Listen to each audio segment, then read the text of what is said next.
In the case Newdow versus Elk Grove Unified School District of California, Michael Newdow argues against the Pledge of Allegiance as it violates the Establishment Clause of the U.S. Constitution's First Amendment. Mr. Newdow's daughter attended public school in the Elk Grove Unified School District. The fact that the pledge includes the two words, "under God," which was added by a 1954 congressional act, is a direct reference to a belief in religion, or at least a God above.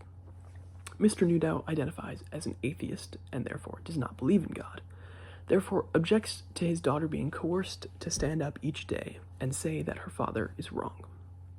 The district court has ruled against Mr. Newdow because he is divorced from the mother of his daughter and he does not have custody over her.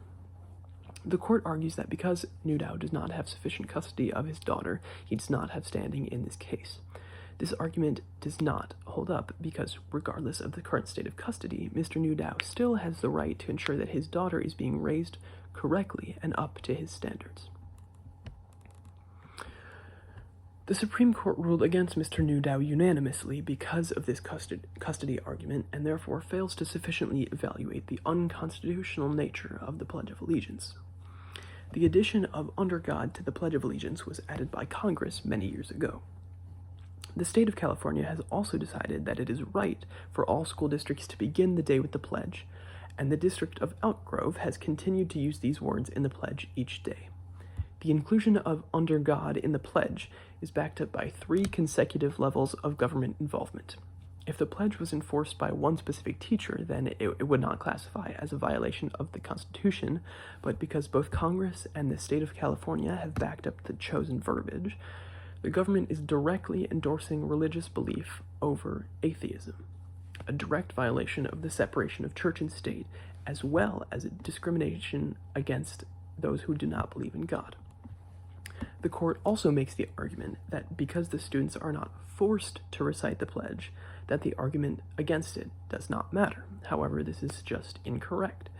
Being under legal age of adulthood means, in most respects, that a child is not completely responsible for their actions and that the parent is responsible for protecting their child. A 7-year-old girl surrounded by a class full of Christians or God-believing students and teachers should not be responsible for making the decision whether or not to go along with what the rest of them are doing.